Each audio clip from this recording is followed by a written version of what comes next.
mayambu taramna okjabaga loinana Panthoi Mangang na ikoknono khurumjari. Ngasi sumahawsagum mayamgidamakta nungairaba Phunga Wari ama puduna lakjari. Wari asibu Thabirakpana Sanathoi Chanu. Thaina mamangaida laibak amada lusingba kauba ningthau ama palami. Lusingba ningthaugi Leima Ahum ama sulairami. Adubu Leima Ahum ado masapiba amata poklamde. Maram asina mantri singna ningthauda mari subi Leima ama thinaba kana taglami. Leima hanna masaningol ama poklami. Leima yaina machaningol ani aduga Leima tonsu machaningol ahum poklami. Leima kon haina khangnaba lusingba ningthaugi Leima Ahum na leiba mafam aduda Leima singdo makoigi mapureba ningthauna nupi ama amuk thinaba tawri tabada watanarami. Leima hanna inaw nakhoi iningthaugi luhongbagi wafam asi tarabra. Isem han nanawdi dazare. Isem yaidi taramgani thazade. Mapamda numinini humni leiruni haidana lanmi kharaga chakhibani. Masigi yaima sina numit masing kangdi mapamda zatliba. Arubuwa amatana bagi matam yoroklaba. Mapamda hekta satlamgani. Konongi pukai dalayba. Sana lupana mapamda thaibana marol amakaliba. Aruba tanfamdana chit hekta nanthoki. Isem han isem ya yaudreso karino Hagadaba thabak ama poram pomit yalase. Isem yai halak pangai duna leirabadi. Aikoi ahumgi ining thause migi oikiba soidre. Aduni aina khalibasu inauton. Isem han aidi aikoigi ining thause yamna sauningi. Karigino mahakna nupi asuk yamna loningliba asibo. Aikoi sibo sakka yamuk thirage. Man atombi yamna thininglibase. Inauton nupi atombi thibagi wasidi ining thaugi apamba natte leiriba mantri sing asina insilibani aikhoi so isa pibado pamlibani laibak na thibadagi aikhoi ahumgi imita isa ningon ngakto aina phanganbire aduga atombi amuk thidawriba piba poknabagi damakta khangni handakti atombi thida thiraksanu laimaton iti khangangi inauton sagotkino haujimak aikhoi gi ining thause Atombi ama thibadi thirakridana ining thauna atombi do luhong laduna Leima kon asida leida leraksanu isin inaw aikhoi ahum changlaga Leima kon asida natana chawraba konungi sekpal asigi manungda leiba ngamdanaba sillaga loiri hoi isem han Adomna tawrasi isem yaisu yawraga punna aikhoi ahumna atombi do otsiko hoi otsi inaw ton asumna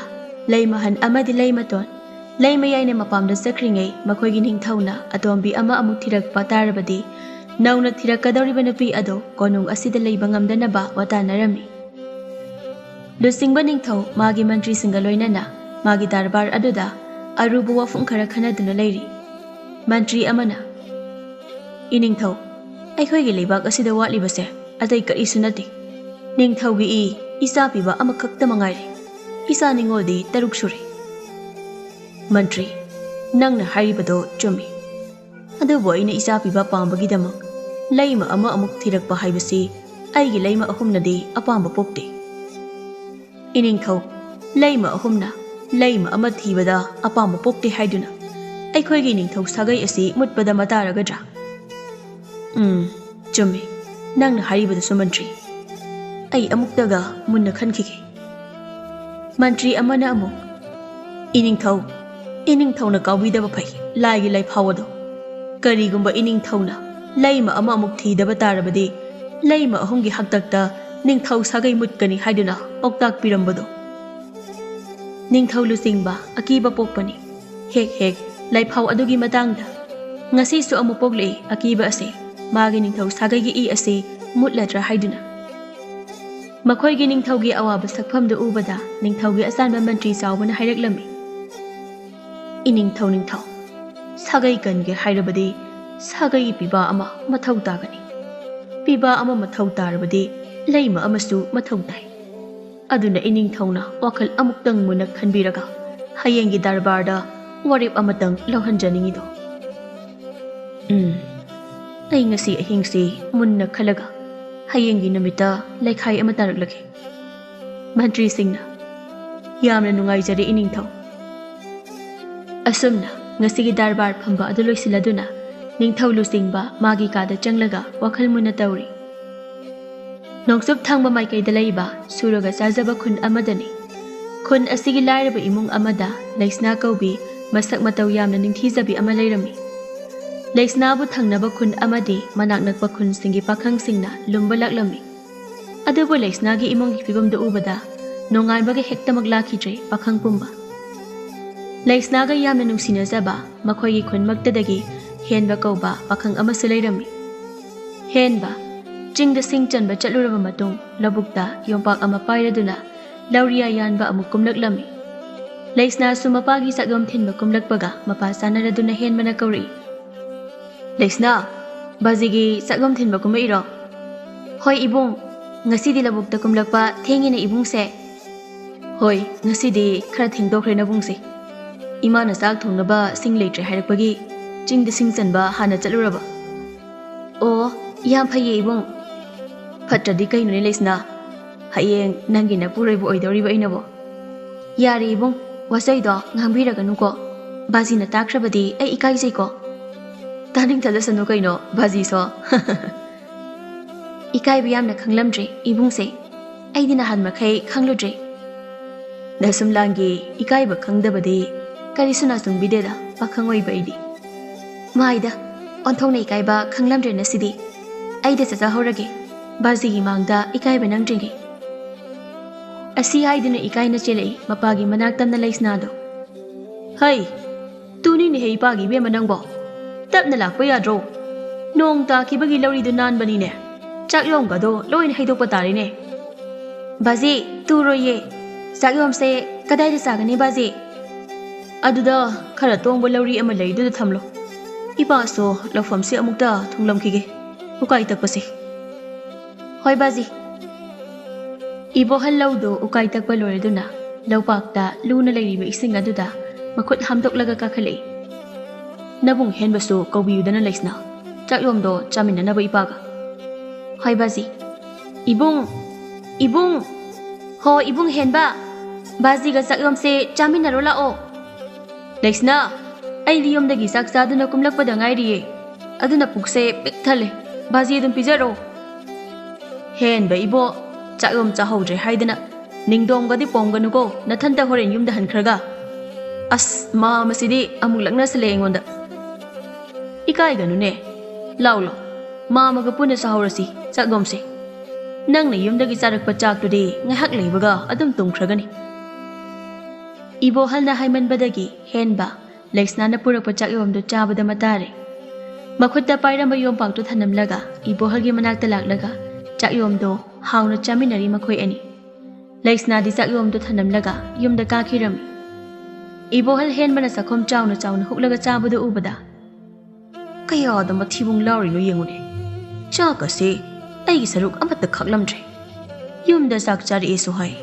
Aduga aingondagi heni yamna chathokhreni chakyom siso. Oh, sidabu hayeng aigi isana piyesina marai baktina danaga leirabadi chi thungdira siba soiru. Mana loina chathokibada. Ibohana murum sonbado haiphet taraduna henbana hairi. Kari haibana mama tadri. Ha, kari su haide da henba. Angang na tagom nana singba sanuda purakaniko. Karigina mama puraktoiba ingonda. Nana singba sabagini da naibo. Onthokpagi ahani.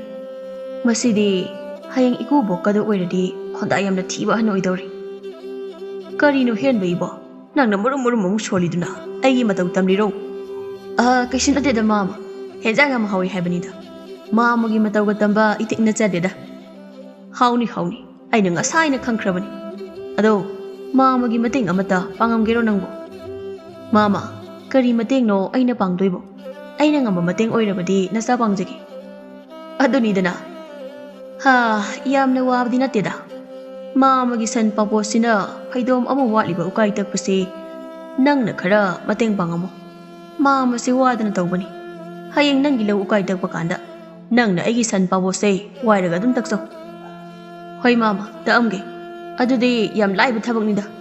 Aidi yamna wagadaba luba thabaka oiraboi khaluri. Ibo nang ningol mawadi sengi hey. Mama sidi. Chak yom do zaba loibaga kondo labuki ising leiriba aduda chup luptuna samthoklaga thamkhirami henbana. Aduga ibo halna ukai taklamo haibado amuk taknaba labuk mayayda kumthakhirami. Ningthau lusingba khanba yaba khallaba matungda magi ningthau sagaibu muttanaba leima ama thibada warep tarami. Leima ahumna phana yaningdrabasu ningthau sagaidi kandaba yadabana leima atombi ama thirage haina leple. Leima ahumna mabu atopa leima ama amuk thiba pamdi haidunasu makhoina sagai asibu kannaba piba ama piba ngamdabanina luhongbata tabani. Kanale Lanmi ama sangagtuna makokno na leplaga. Nanay ehak leisi kari takpigadabano iningthau. Mantri sawbado aigi nakta khonglei thuna la o haiduna pau piru sosalo. Phagani iningthau. Lanmi adulu singbagi kadagi tholaklaga mantri sawbagi nakta lakladuna hairi. Mantri bu iningthau na magi kada khonglei thuna laknaba yathang taw thabiri. Karigine haige aibu kawu Lanmi. Madudi haibirakti. Mantri bu khonglei thuna da la utakpiri. Khangle. Phare. Nathau tawjoro chatlo Lanmi na hak. Ai hak iningthaugi manakta chatlaki. Phagani mantri bungo. Lanmi du chakhirami. Aikhoigi iningthau sibu leima ama thige khallaba zara. Ha khangdreda. Aikhoigi iningthaugi matause amuksu leima atombi ama amuk thiningi. Leima ahumgi matausida amuksu thiningthi. Mantri sawba ningthau lusingbagi kagi thongsinda leplaga. Iningthau nanai mantri amukta changjarake. Amuk haidrabasu changa uni chawba. Mine hek ubada nungairidaba thabaktudi nanai su hek tawjaningdaba iningthau. Chumida nahakna haridusu. Mantri sawba phidaduda lengsilo wari sanasi aiga. Hoi iningthau. Kari matangi oirabano iningthau nanai bu kawibabo.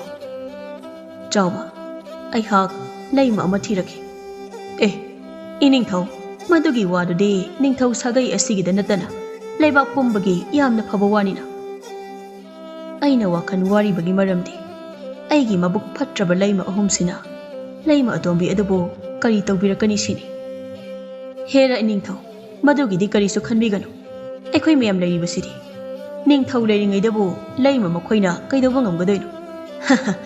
Madugi wafam adugira aikhoigi iningthauna leima ama thibada wakhan wabiribasidi. Nattine chawba aihak konung asida adumak leigani haibadi leitedana. Umangda sadan machalakani. Asida natana matam kuina konung asi thadoktuna leibak kayaga lal tawba chalakani. Aina konung asi thadoktuna chatlingai aigi leima atombi aduna wagadabdo madusu khandaba yadabani ne chawba. Chummi iningthauna haibiriba wadusu adubu yamna laiba wafam amadi leire.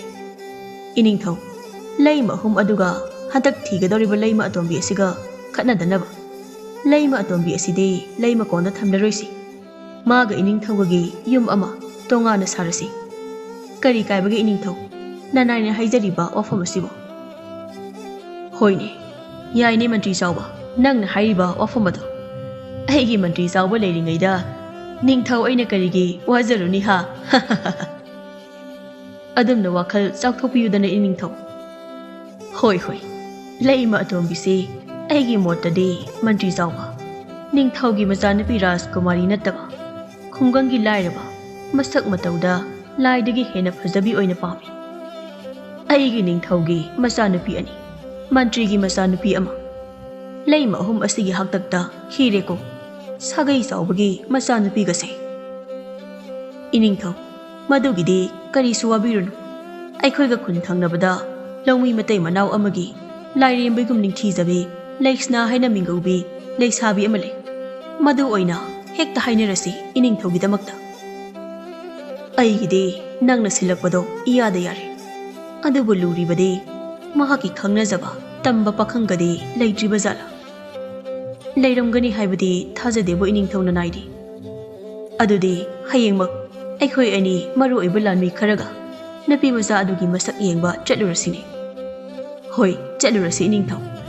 Iningthause ꯈꯪꯉꯨꯍꯦ ꯎꯅꯤꯡꯉꯛꯄ ꯃꯥꯜꯂꯤꯗ ꯅꯨꯖꯥ ꯑꯗꯨꯕꯨ ꯎꯅꯤꯡꯗ꯭ꯔꯕꯗꯤ ꯀꯔꯤꯅꯣꯅꯦ ꯃꯟꯇ꯭ꯔꯤ ꯆꯥꯎꯕ ꯅꯪꯅ ꯂꯥꯏꯔꯦꯝꯕꯤꯒꯨꯝ ꯅꯤꯡꯊꯤꯖꯩ ꯍꯥꯏꯕꯗꯨꯗ ꯉꯁꯤꯗꯨꯝ ꯌꯦꯡꯅꯤꯡꯂꯕꯅꯤꯅꯦ ꯑꯩꯍꯥꯛꯇꯤ ꯅꯤꯡꯊꯧꯁꯤꯡꯒꯤ ꯃꯁꯛ ꯐꯖꯕꯤ ꯂꯩꯁꯥꯕꯤ ꯄꯟꯕ ꯌꯥꯗꯕꯒꯤ ꯍꯧꯅꯕꯤꯁꯦ ꯍꯦꯛꯇꯃꯛ ꯇꯧꯔꯛꯄ ꯀꯔꯤ ꯍꯥꯏꯅꯣꯅꯦ ꯃꯟꯇ꯭ꯔꯤ ꯆꯥꯎꯕ ꯅꯪꯅ ꯇꯨꯃꯤꯟꯅ ꯁꯣꯜꯂꯤꯕꯗꯨꯕꯣ ꯀꯔꯤꯁꯨ ꯍꯥꯏꯗꯦꯗ ꯅꯤꯡꯊꯧ ꯃꯟꯇ꯭ꯔꯤ ꯆꯥꯎꯕꯅ ꯍꯌꯦꯡꯒꯤꯗꯃꯛꯇ ꯊꯕꯛ ꯄꯨꯝꯕ ꯌꯥꯠꯇꯨꯅ ꯊꯝꯈꯤꯔꯝꯃꯤ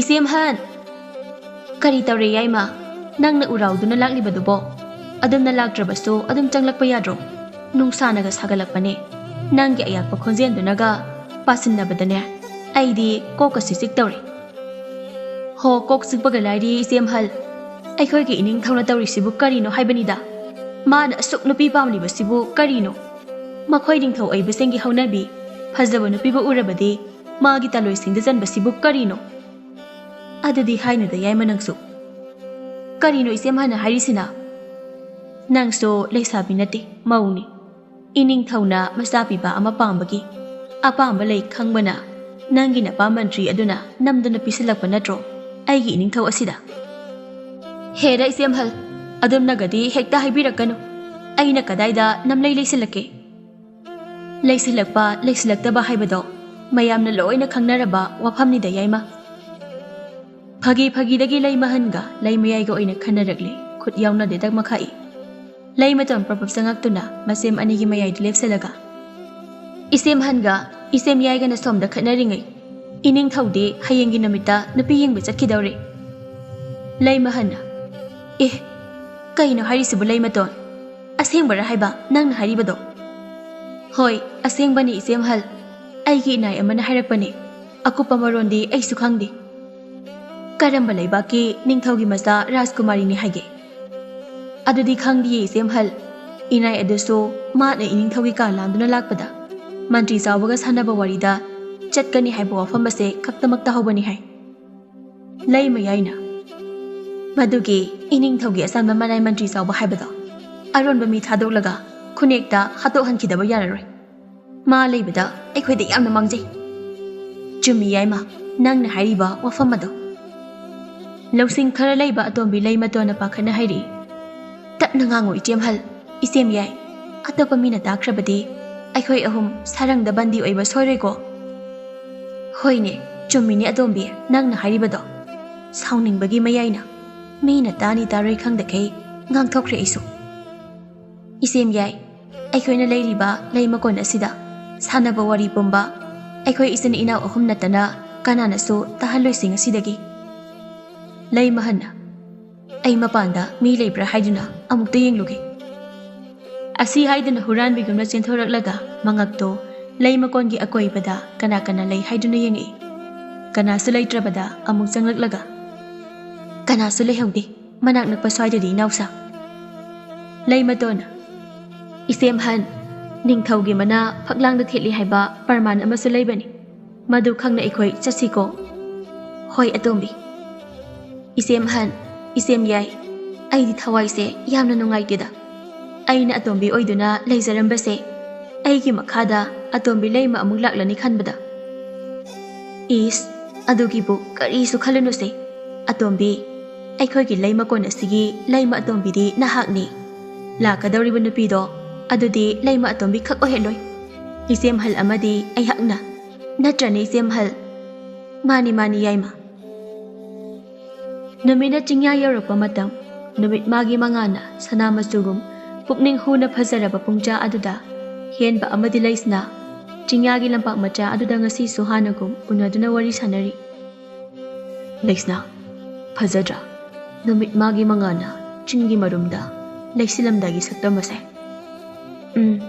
ꯌꯥꯝꯅ ꯐꯖꯩ ꯏꯕꯨꯡ ꯍꯌꯦꯡꯁꯨ ꯕꯥꯖꯤꯒꯤ ꯆꯥꯛꯌꯣꯝ ꯊꯤꯟꯕ ꯂꯥꯛꯇꯣꯏ ꯅꯠꯇ꯭ꯔꯣ ꯍꯣꯏ ꯂꯥꯛꯇꯣꯏꯅꯦ ꯏꯕꯨꯡꯒꯤ ꯆꯥꯛꯌꯣꯝꯁꯨ ꯅꯆꯟꯅ ꯄꯨꯔꯛꯎ ꯍꯥꯏꯔꯤꯔꯣ ꯀꯥꯏꯗꯨꯗ ꯑꯩꯒꯤ ꯂꯩꯁꯅꯥꯅꯕꯨ ꯄꯨꯔꯛꯀꯦ ꯍꯥꯏꯔꯕꯗꯤ ꯕꯥꯖꯤꯅ ꯌꯥꯝꯅ ꯅꯣꯛꯅꯕꯅꯦ ꯏꯕꯨꯡ ꯅꯪ ꯑꯩꯅ ꯀꯔꯤ ꯇꯧꯔꯒꯦ ꯅꯣꯏ ꯕꯥꯖꯤꯅ ꯅꯣꯛꯅꯔꯤꯗꯨꯕꯣ ꯍꯣ ꯌꯨꯝꯗ ꯆꯥꯛ ꯆꯥꯔꯛꯑꯦ ꯍꯥꯏꯔꯒ ꯆꯥꯛ ꯃꯌꯥꯝ ꯆꯥꯊꯣꯛꯏ ꯍꯥꯏꯗꯅ ꯑꯁ ꯑꯗꯨꯗꯤ ꯑꯣꯟꯊꯣꯛꯅ ꯏꯀꯥꯏꯖꯈ꯭ꯔꯦꯗ ꯑꯩꯗꯤ ꯅꯪꯅ ꯊꯣꯡꯕ ꯑꯣꯏꯕꯗꯨꯗ ꯍꯥꯎꯃꯟꯗꯅ ꯃꯌꯥꯝ ꯆꯥꯊꯣꯛꯈꯤꯕꯅꯤ ꯑꯩꯗꯤ ꯏꯀꯥꯎ ꯀꯥꯎꯏꯅꯦ ꯏꯕꯨꯡ ꯍꯌꯦꯡ ꯑꯌꯨꯛ ꯌꯦꯟꯗ ꯑꯉꯟꯕꯗ ꯕꯥꯖꯤꯅ ꯑꯩꯈꯣꯏꯗ ꯂꯥꯛꯑꯣ ꯍꯥꯏꯌꯨ ꯍꯥꯏꯗꯨꯅ ꯍꯥꯏꯔꯛꯄꯅꯤ ꯀꯩꯒꯤꯅꯦ ꯍꯥꯏꯒꯦ ꯃꯥꯃꯅ ꯑꯩ ꯂꯥꯛꯑꯣꯕꯣ ꯂꯥꯡꯒꯣꯜꯗꯣ ꯁꯦꯝꯃꯤꯟꯅꯁꯦ ꯍꯥꯏꯕꯅꯤ ꯆꯥꯛꯁꯨ ꯑꯩꯈꯣꯏꯗ ꯆꯥꯁꯤ ꯌꯨꯝꯗ ꯆꯥꯛ ꯍꯥꯞꯍꯜꯂꯨꯔꯅꯨꯁꯨ ꯍꯥꯏꯔꯝꯃꯨ ꯍꯥꯏꯌꯦ ꯀꯩꯅꯣ ꯍꯟꯗꯛꯇꯤ ꯃꯥꯃꯁꯦ ꯋꯥ ꯌꯥꯝꯅ ꯈꯪꯉꯛꯏꯍꯦ ꯑꯩꯅ ꯈꯔ ꯅꯣꯏꯗ ꯂꯥꯛꯆꯅꯤꯡꯕꯒ ꯏꯔꯨꯖꯅꯤꯡꯕꯒ ꯊꯣꯡꯒ꯭ꯔꯥ ꯇꯦꯛꯂꯛꯄꯒ ꯃꯄꯥ ꯆꯞ ꯆꯥꯅꯩ ꯍꯥꯏꯗꯨꯅꯤ ꯏꯔꯣꯏꯕ ꯍꯩꯇꯕ ꯃꯤ ꯑꯣꯏꯔꯒꯅ ꯏꯔꯥꯛꯅꯔꯒ ꯁꯤꯕ ꯄꯨꯈ꯭ꯔꯤꯗꯨꯗ ꯐꯠꯅꯕꯨ ꯌꯦꯡꯕ ꯅꯨꯡꯉꯥꯏꯅꯤꯅꯦ ꯏꯕꯨꯡ ꯐꯤꯗ꯭ꯔꯤꯡ ꯐꯤꯗ꯭ꯔꯤꯡꯒ ꯆꯣꯡꯉꯒ ꯑꯣ ꯅꯪꯗꯤ ꯑꯩꯁꯦ ꯌꯥꯝ ꯁꯤꯍꯟꯅꯤꯡꯕꯒꯤ ꯋꯥꯅꯤꯅꯦ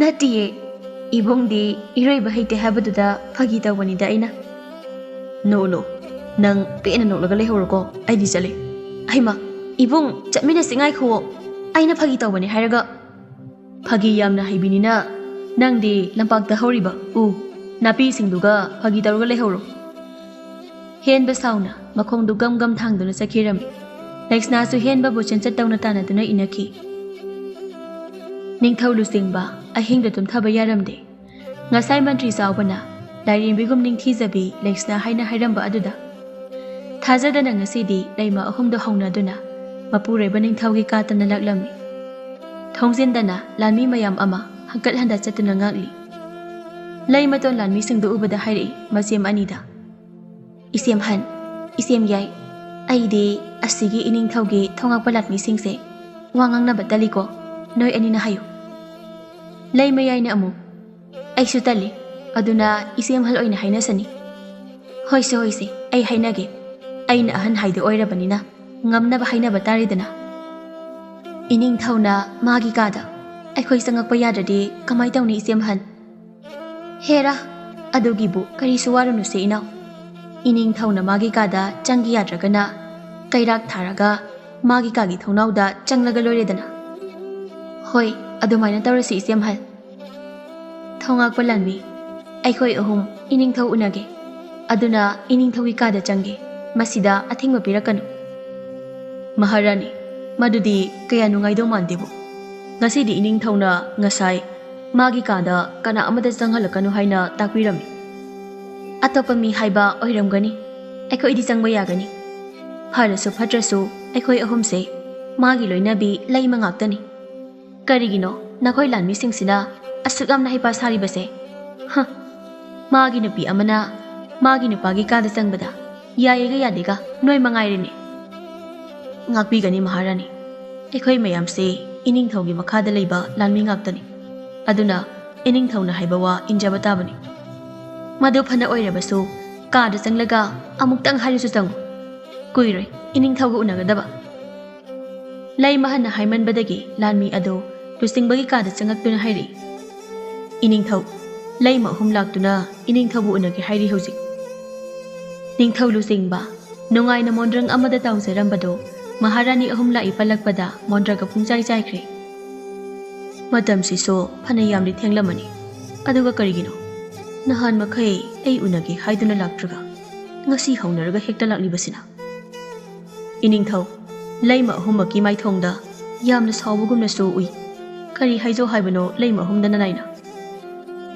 ꯂꯥꯟꯃꯤ ꯆꯪꯍꯜꯂꯣ ꯃꯈꯣꯏ ꯑꯍꯨꯝꯃꯛ ꯑꯗꯨꯒꯅꯦ ꯅꯈꯣꯏ ꯈꯔꯁꯨ ꯀꯥꯁꯤꯗ ꯆꯪꯉꯛꯇꯨꯅ ꯃꯈꯣꯏꯕꯨ ꯁꯦꯟꯅꯗꯨꯅ ꯂꯩꯒꯗꯕꯅꯤ ꯑꯩꯅ ꯂꯩꯃ ꯑꯇꯣꯝꯕꯤ ꯑꯃ ꯊꯤꯗꯧꯔꯦ ꯍꯥꯏꯕꯁꯤꯗ ꯃꯈꯣꯏꯗꯤ ꯌꯥꯝꯅ ꯀꯂꯛꯂꯝꯒꯅꯤ ꯍꯥꯏꯗꯤ ꯏꯆꯥ ꯄꯤꯕ ꯄꯣꯛꯇꯕꯅꯤꯅ ꯑꯗꯨꯅ ꯑꯩꯅ ꯅꯨꯄꯤ ꯊꯤꯗ꯭ꯔꯤꯉꯩ ꯑꯩꯒꯤ ꯈꯧꯔꯤ ꯎꯇꯣꯡꯁꯦ ꯃꯦꯠꯂꯒ ꯍꯥꯠꯀꯦꯒ ꯇꯧꯔꯛꯄ ꯌꯥꯏ ꯍꯣꯏ ꯏꯅꯤꯡꯊꯧꯅ ꯍꯥꯏꯕ ꯄꯨꯝꯅꯃꯛ ꯅꯅꯥꯏ ꯑꯩꯈꯣꯏ ꯇꯧꯖꯒꯦ ꯂꯥꯟꯃꯤ ꯈꯔꯗ ꯏꯪꯒꯤꯠ ꯇꯧꯗꯨꯅ ꯀꯥꯗꯨꯗ ꯀꯧꯁꯤꯜꯂꯕ ꯃꯇꯨꯡ ꯍꯥꯏꯔꯛꯏ ꯑꯃꯨꯛ ꯂꯩꯃ ꯑꯍꯨꯝ ꯆꯪꯕꯤꯔꯛꯄ ꯌꯥꯔꯒꯅꯤ ꯏꯅꯤꯡꯊꯧꯒꯤ ꯀꯥꯗ ꯂꯩꯃꯇꯣꯟꯅ ꯑꯗꯨꯗꯤ ꯂꯥꯟꯃꯤ ꯅꯈꯣꯏ ꯃꯌꯥꯝ ꯃꯄꯥꯟꯗ ꯊꯣꯛꯂꯛꯄ ꯀꯩꯗꯧꯔꯤꯒꯦ ꯏꯅꯤꯡꯊꯧꯒꯤ ꯀꯥ ꯃꯅꯨꯡꯗꯨꯗ ꯂꯩꯃ ꯌꯥꯏꯅ ꯑꯃꯨꯛ ꯑꯋꯣꯏꯕ ꯀꯔꯤꯅꯣ ꯈꯪꯗꯦ ꯏꯅꯤꯡꯊꯧꯒꯤ ꯀꯥ ꯃꯅꯨꯡꯁꯤꯗ ꯂꯥꯟꯃꯤ ꯑꯃꯗꯒꯤ ꯍꯦꯟꯗꯣꯛꯇꯅ ꯃꯈꯣꯏ 10ꯃꯨꯛ ꯍꯦꯛꯇ ꯆꯪꯁꯤꯟꯈꯤ ꯑꯩꯈꯣꯏꯅ ꯏꯅꯤꯡꯊꯧꯁꯦ ꯍꯥꯠꯂꯗꯧꯁꯤ ꯃꯉꯥꯏ ꯏꯍꯦ ꯂꯩꯃꯇꯣꯟꯅ ꯈꯨꯅꯤꯡ ꯊꯤꯜꯂꯒ ꯀꯔꯤꯅꯣ ꯏꯆꯦꯝ ꯌꯥꯏ ꯉꯥꯎꯕ꯭ꯔꯣ ꯅꯪꯕꯣ ꯂꯥꯟꯃꯤꯁꯤꯡꯒꯤ ꯃꯃꯥꯡꯁꯤꯗ ꯂꯣꯏꯅ ꯍꯥꯏꯗꯣꯛꯂꯒꯦ ꯍꯥꯏꯕ꯭ꯔꯣ ꯑꯩꯌꯣ ꯏꯃꯥ ꯅꯥꯏꯌꯦ ꯀꯔꯤꯅꯣ ꯍꯤꯡꯆꯥꯕꯤ ꯅꯥꯅꯤ ꯄꯪꯉꯗꯤ ꯅꯥꯕ ꯇꯥꯕꯅꯤ ꯏꯆꯦꯝ ꯌꯥꯏ ꯅꯪꯗꯤ ꯆꯪꯉꯣꯏꯗꯕ ꯑꯣꯏꯔꯕꯗꯤ ꯏꯅꯤꯡꯊꯧꯒꯤ ꯊꯣꯡꯁꯤ ꯂꯣꯜꯂꯒꯦ Yarabra. Khara handokpigadra Leima Ahumak. Masigi lanmise haipa onthokna sakri. Handokuse changge ikhoi. Mata amagi Leimani naside. Ningthau Lusingba Leima Ahum de ubada. Leimahan, Leimayai, Leimaton, Pam Pida aduda. Leimahanna Han hekta lakthare, Makulo masawa dauduna. Ining thauna, Leima ikhoi ahumse, Isa piba pokte haiduna, inthok piribase karigino ining thau. Leimahan, Madugide nakhoi engonda, Waroba, Soundingba Powerbasu, Pawun. Aigi ningthau sagai asi muttanaba. Leiriba Leima nakhoi ahumna. Isa piba ama piba ngamdrabanina aisu aigi sagai muddanaba Leima adombi ama thiba dabani masida nakhoi ahumna ingonda athingba pibagi mathau tade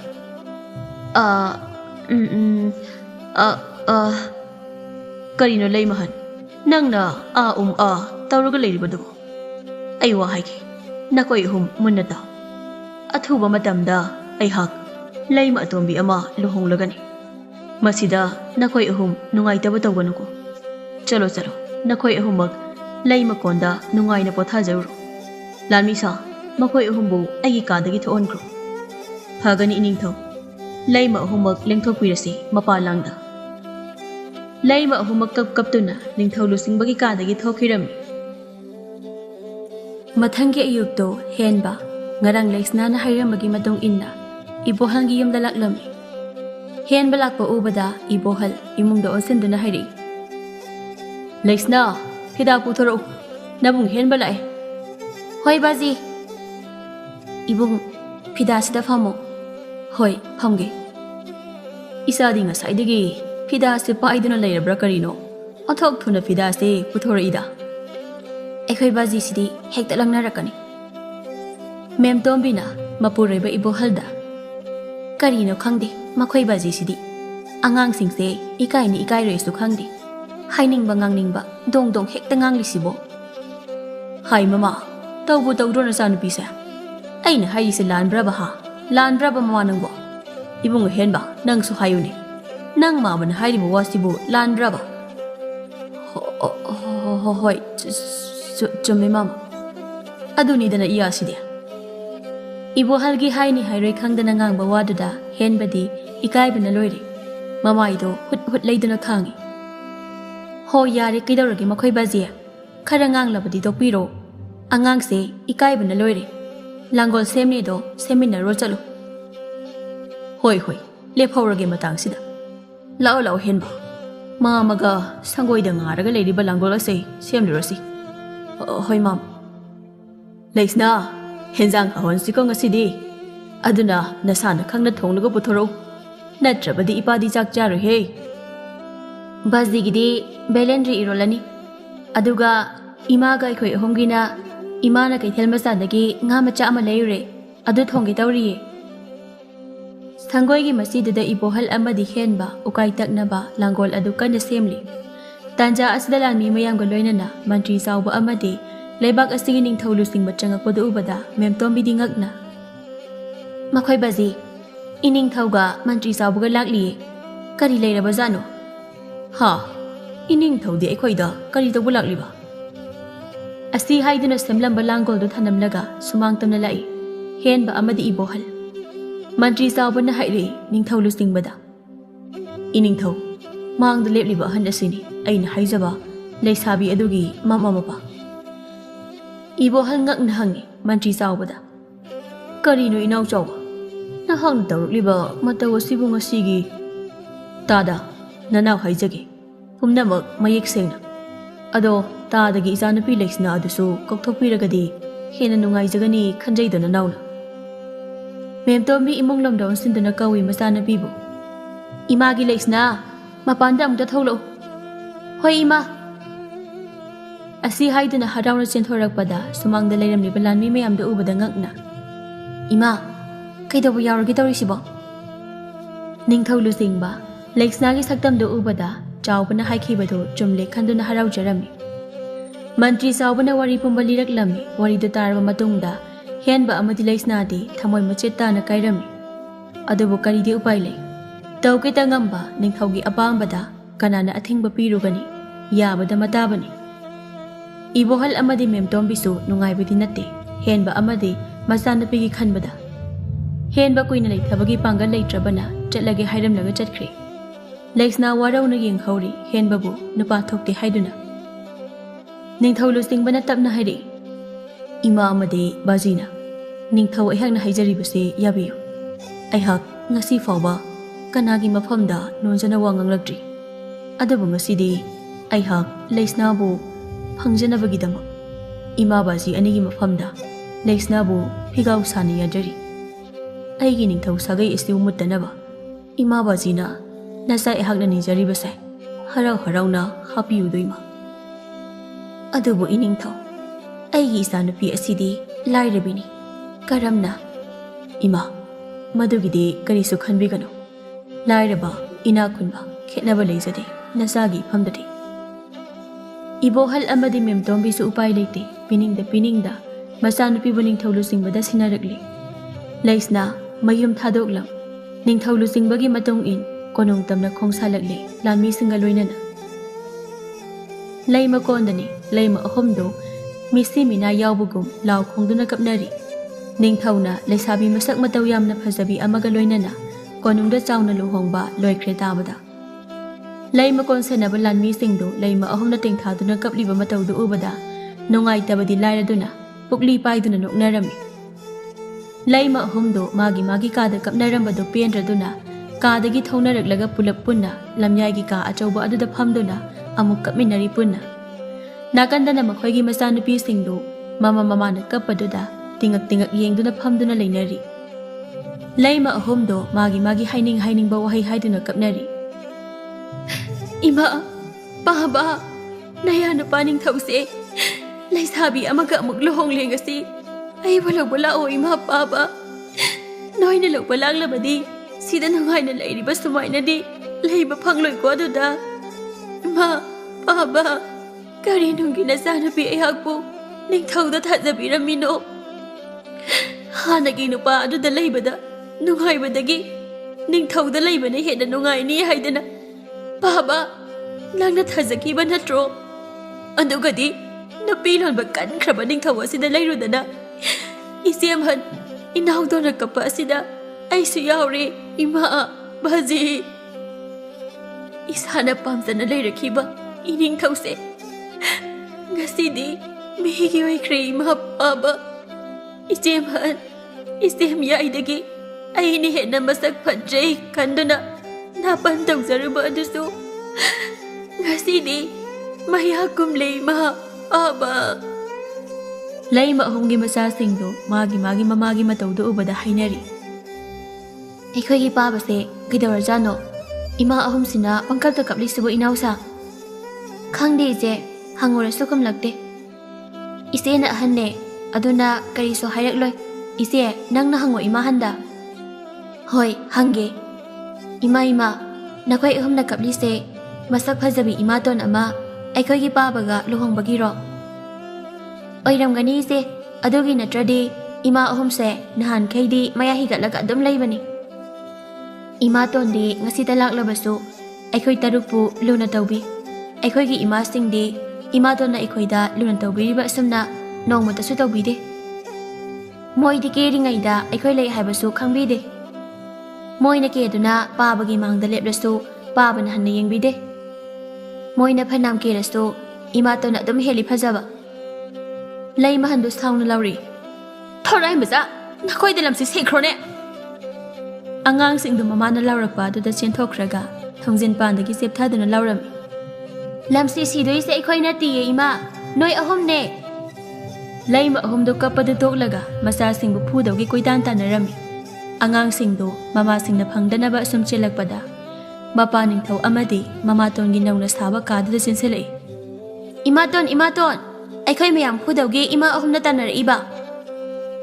ꯂꯩꯁꯅꯥ ꯑꯉꯥꯡ ꯃꯌꯥꯝꯗꯨꯅ ꯂꯥꯡꯗꯨꯅ ꯆꯦꯟꯁꯤꯜꯂꯛꯄꯗꯨꯗ ꯋꯥꯈꯜ ꯅꯨꯡꯉꯥꯏꯇꯕꯒ ꯁ꯭ꯋꯥꯏ ꯃꯥꯡꯈꯤꯗꯨꯅ ꯇꯞꯅ ꯍꯥꯏꯔꯤ ꯅꯈꯣꯏꯅ ꯀꯔꯤ ꯑꯔꯥꯟꯕ ꯇꯧꯔꯒꯦ ꯏꯆꯥꯁꯥ ꯏꯃꯥꯇꯣꯟ ꯃꯈꯣꯏꯅ ꯑꯩꯈꯣꯏꯒꯤ ꯄꯥꯕꯒ ꯏꯃꯥꯇꯣꯟꯒ ꯂꯨꯍꯣꯡꯈꯤꯕꯒꯤ ꯀꯞꯄꯤꯉꯩꯗ ꯑꯩꯈꯣꯏꯅ ꯋꯥ ꯍꯪꯂꯨꯕꯒꯤ ꯀꯔꯤꯒꯤ ꯋꯥ ꯍꯪꯂꯨꯔꯤꯅꯣ ꯅꯈꯣꯏ ꯃꯌꯥꯝꯗꯤ ꯐꯨꯕꯤꯅꯤꯀꯣ ꯃꯇꯨꯡꯗ ꯑꯃꯨꯛ ꯍꯟꯅ ꯍꯪꯒꯅꯨ ꯅꯈꯣꯏ Pabase sikhibadawna pangkapta kapini imaton. Leimahan, Leimayay amadi Leimatona, thiba yaba thirabasu masasingdo leitrabada, Leisna amadi lusingbagi anaubaka adugi thongzenda leplaga, magi masasingbu laktuna kauri. Leimahanna, Hai Sanahanbe, Nanau Singapuraga, Tuna Tolo, Kamanundagi, Tuna Tolo Haribasini. Natrabadi aina Kamanunda Sanglaga, Nasa Sagando Pairaga, Leima is the sing basore. Leimayay namu, Sanayay, Nasega, Nanau Mariduga, Puna Tolo. Sasa Tolo, Kaidarigi Kamanunda ha. Leimadona, Hai Sanatombe, Nang Tolok Jibraha, Kamanunda, Kaidarigi Nang ha. Tuna Tolo, Nasina now Sinduga. Angang taruk tudi, mama singnaga kawata da bamakay, nungaina, Leisnagi pamung apagpa adu da tungkri, Leisna thuluk lagatap na hari. Ise, angang singde nungaina tungkri. Leimayay mamito khani inglaga. Hai, Kungangi Lekom Lenang ka imarak tahorak pagi haunabi. Ning Taugi na pida, kari kauni sukhang dabi nang na. Ining Taugi na bi atombi oirak libani ne. Aidi onto onang akrida ko. Akoy ki ining Tause. Leimaton, Leisnagi fazabado ubada, hena kablak tu na hari. Isimhan, Isimyay, Yengo. Nabiya sige masakse, kupaza amane. Masina ne, akoy ki ining Tau na. Magalohong libase. Mana masak tiramadi. Ining Tau na pambi bagay. Leisna wakan na kali. Oh, moy Leima kon giti. Isimhan, Isimyay. Isi iton haiduna kung nabazani. Ay so ngasidagi kauragaloy rigayno. Kayang wapo no sibo. Ay se, laire kay na usitabaga sa tawri. Pana laire baso, ay hakdi na koy na usitabadi yaroy na. Ay so, ay ginuksiba kay na duna. Wana may sakang libini. Hinsilaglabadi, ay so, ay nangambataro ka ni. Leimahan na amok. Hoy ni inaw doon. Ay di magi masakse, yengbu yengludi. Pasay ni he. Masina ni. Ining Tau na iko'y ganusibida kay malawri si. Ay baso, aduk hang na pagtukpi ganuda isyamhan. Kari ba nang hausiki do? Isyamhan hay ba? Ay ibu, nang ginasyamhan lo. Ining Tau na law ba na piahan di? Ay naso, isyamhan ko bataba ni. Hayma, yay ma. Inaw doon. Masti atong bisidi yam ngamin he. Isem handagi, isemyay. Isemyay dagi, iseton. Ining Tau na luhong doon na lawri base. Kari maram gino amuktang hana kantabiyo, isem ahum. Nasabi ba po pangamdradi, ato palay maamati bahay base. Ning Tau gide hauna sani. Ning Tau na napili singlon bada, ating balayti. Ado na bo, isem ahum so. Matang. Ining Taugi Leima oiribasidi. Asi hairam laga phat changki Leisnado. Leima Ahum dodi porpok sak tuna lehawi thongsin aduda. Asumna sum hauki bana thabung khara haujilami. Maharani Leima so magi khoizi khada angang na wa amamitam lami. Lusing baning Taudi harau bana loirami. Leima Ahumga mapure baning Tauga so pangna unaba phanglamde. Ning Tau lusing bana so magi Leima Ahumga unaba so pamlamde. Matam ayambada, Leisnagi manakta da Leirami, Ning Taudi. Mapure ba Ning Taugi asigumba mataw Asida ni, Leima Ahum na, hena sauning liba. Leima Ahumgi masasing so, Leisnagi manakta da Leirami, matam ayambada. Leima konda ni, Leima tondo sauna machi da hari. Isyamhan, matam pumbada, Ining Tau na, atombi asigi manakta adum, suru na iduna Leiribasa, ayde misyam na nari. Inaw ton, nahagtapta ko. Ay ko'y ahum kana kanganda na. Tabag ang mapangtuklasi. Leimayay na. Kari tabag no tawdori boy jemhal. Ining Tause hada si Hayro ay ko'y ahum na. Yay ma, nangi hau nabido tawrak labra mo. Nate ay nahaysabadi iche. Ay ko'y isemyay gidi mi bu kariyam na tila aba. Hayna kiba arot buwa kudingmag loy na haydoraan ni. Isaso kang ba nati inaw ton ay nahaydori isi. Chay wat lagi ni mado isimyay. Hera inaw ton, angang nang naingon da adum na hayba natiklo. Karino isem yai, nakut kado hanto uda. Ay su ikut pali hai basi kaubida ba phai. Adu oirabadi yengna batari dana hausi. Phagi dagi Leima yai ga Leima ton gado masam paiduna phoina rei. Hai Leima ton, Leima yai. Mina kalak penga da bathabak to. Nakhoi ani na dawri dubo karigino. Nakhoi nakuto thadok naun he. Ai na hari se kana dano, Leima ton, Leima yai. Isem hal, ai budi to kene. Inaw tong gi khuse hana thadok halo. Mana ne ngasai dagi ai sam phoiri base. Kok se chikpana loire. Isem hal, as ayo imasire. Nain he, thado ne hingsabi. Adurani, mina nangi nupa mun bikribado. Hahayo. Adunani, mina nangi nupa mun bikrido kaina. Haijaba so sari ne, nachinduna. Ining thausibo ai khaki nupa ro. Ha, nangi di yaudro. Phoige, nasamse pen amuta phoige. Leima hana phana kham na baso tadaba makai khanari, Leima tonga Leima yaigadi. Phare. Nakhoi ani aina khambasi yadraba natro. Khatnaro. Pena khatnaro. Ai ipamda chalokige ko. Aina halakpada nakhoi ani khatnaba toklamu ko. Leima ahumna nongmagi sina duna khatnarami. Aduga ningthau lusingba amade Maharani Leisna nongmagi nuksinaba asum hengalei. Matamna asum haukibana Maharani Leisna angang unaba matam yawraklami. Masak mataw yamna phajaba. Masa mau dub lauba angang nupa masa ama poklami. Pau si tabada ningthau lusingbade haraubagi pankhei leiramde. Aduga Leima atombina masa piba ama pokle tabada Leima ahumde kapnari. Nongmagi Leima ahumde Mabuk Fattaba asum helei. Kumsa khara haujengkraba matongni Rajkumar leisemba mapa ningthau amade mase Rajkumari taruka loinana koichen chendana sanari. Leisna masa Rajkumar chaurabana konong da sakthong bisina sakthong liba ado ngasidi yengluge haiduna laklami. Adubo saksang adu da thongba thakpa dauduna leiramni ba sakthong bising aduna Leima Leisna da thawai usitaba moong mataw kaya ulaklami. Leima Leisna ngasi yam thajadana saksang asida lakliba sibu kari tawbano. Leima ahumna ukrabadi ngasigi thongliba mathelo kay mayamse amata sadaba dari. Thokro khara thuna amuta thokro. Ngayhak leirabadi Leima ahum laklani. Chakthongmi makokse kanano saksang asige. Chaksang asigi chakthongmi makok aihakni. Kaidawbige haibano. Lairabi Leima ibema. He chakthongmi makok nahak munna taw. Aihak lairabi imungda pokjarabasu. Haujikti leibak amagi ningthaugi. Khwaidagi achanbi Leimani. Nangna adumna ngangbagi hak aingonda leite. Nangba kaisum sangda namsiduna thamba aina ngami haibase nang khangjelo. Dok punok ningi ni idea. Miyoi bana ikaiba khangdradi aduk yauna ikaiba khangda boyra. Leima Leisna do ikaiba poglei chakthongmi makok adugi waduda. Aduna maphamduda kuina leptuna leiba ngamdaduna magi katamna lai. Ningthau lusingba Leisnagi maithongda nungaitaba mamitana changlakpa aduda hanglei. Kaidawri Leima tombe.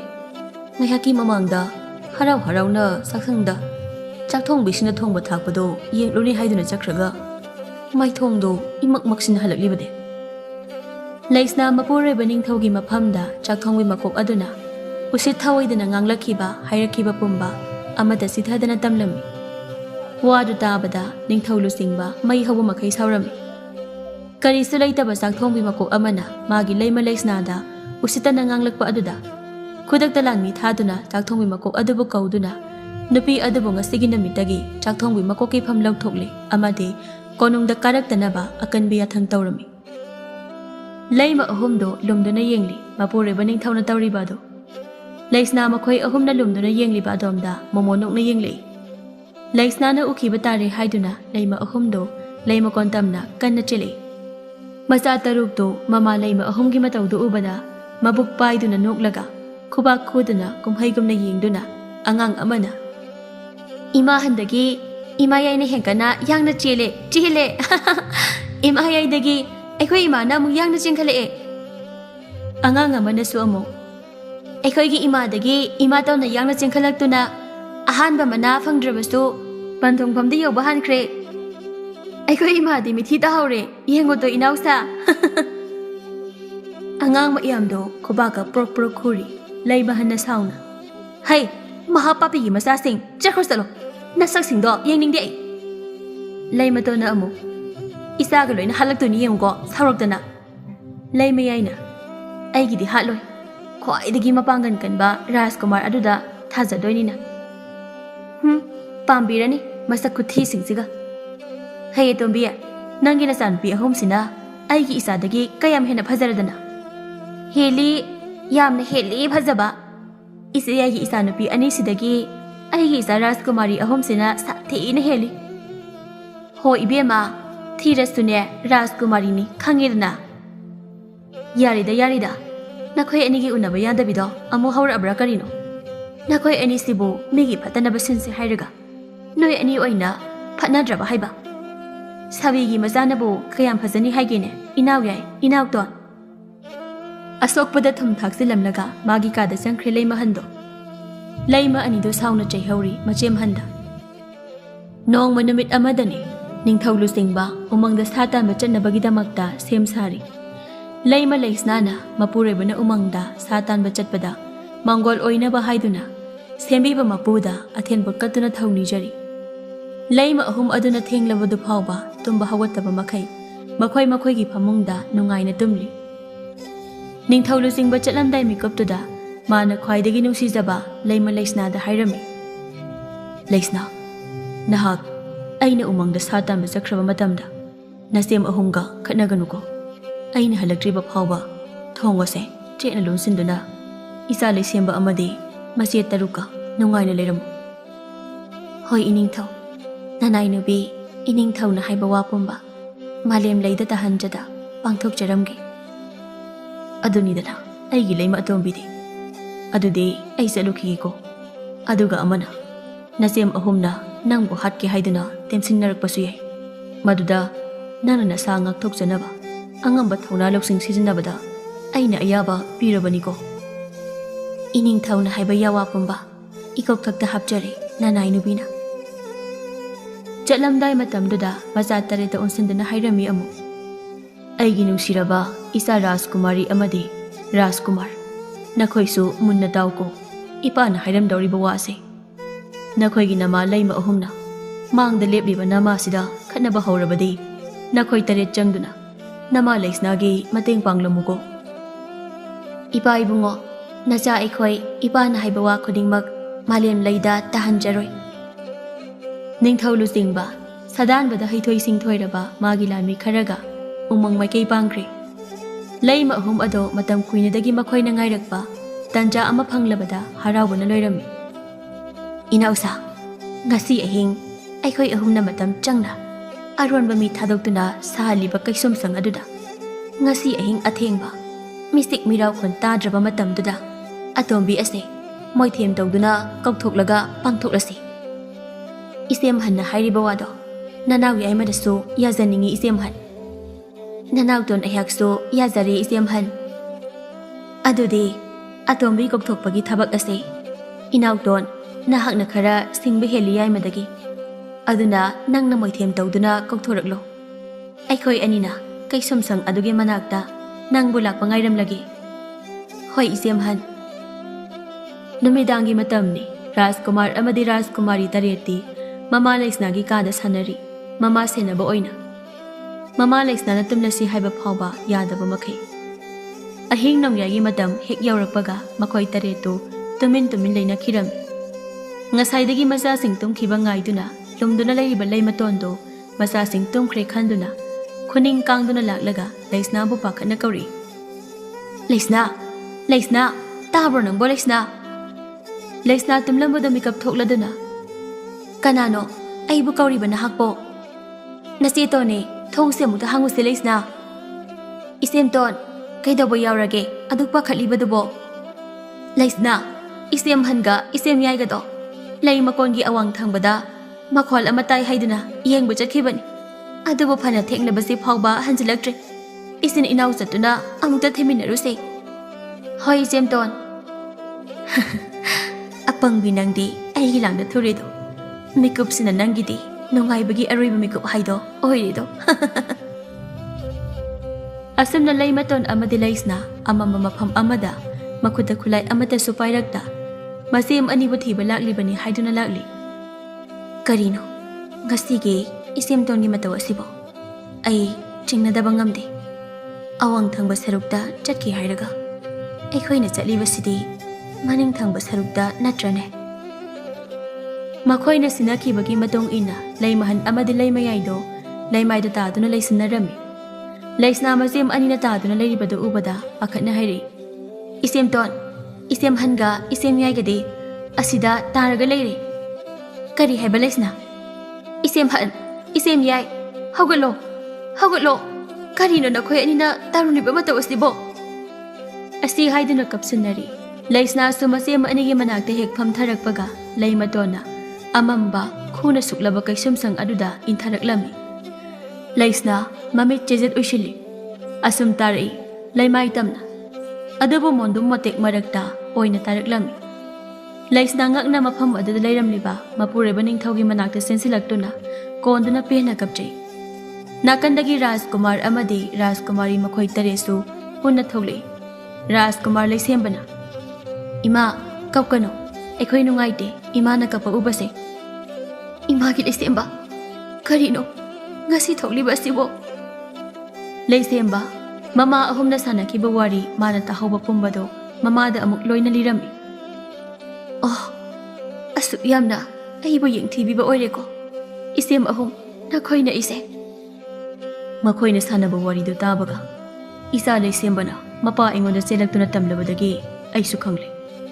Makhoina aina konungsida leitaba matamda nangbu hatpa phawba yabagi thajaba aingonda leibadagi aina umangda sa tanba chatpa saraga makhoina lona sariba kaisamsang asida lona changaktun leibani. Leima ahummak makhoina sinba lalong mai pak lekhanduna harauna makhoi kada changlaglaga potharami. Nong hek nganbaga konungda leiba mi amata udringai surungi kaisumsang aduda laklami. Makhoina lakpa matamdadi kaisumsang aduda ngarang makhoina thadakiba leisnado leiramdre. Makhoina khallubadi leisnado awangba mafamdagi thadakibanina ngasi phawba gyan taramkhiroi khallubani. Leima ahumma kaisumsang adugi thongdu hanglaga changlaklami. Makhoina hek changlakpaga kaisumsang adugi thongdu chena lonsinkhirami. Aduga masasing amadi mapureba ningthauwa loinana leisna noktuna makhoi ahumda yengduna leirami. Leima ahumdu amana amada maran thangjinari. Leimahanna iningthau inauto na thabak pumba sinbani. Aidi yauzeroi haijabani. Moi anina aikhoi ahum punna tawminasi haiduna yauruba khakni iningthau nanai nubidi. Leimatona Is kari isem han Adomna gadi thangzilakanu da aingonda. Leisna bu kaisumsangda thamnaba poram yatpadi isem han natra. Iningthau hatnaba poram yatlambadagi maduda maithiduna leisna da tabat natra. Is kari chinthibi aina kadaida nangonda haikre. Nangna aingonda loinaga thangzilaido. Aidi yaimada haikiba natra. Hera isem hal khara pangi haiduna aingonda pangthangda thangzilakanuda. Aina konungi pukaidagi Sanalapa khara lona ipamda thaibaduda ipakta pakserani haiduna Adomna gadi hairakanuda. Yare noi ahumak toklo amana amada thangzinaduna leiranu. Nasana san tawkiba arwan pumba loina haidoknaraklagani.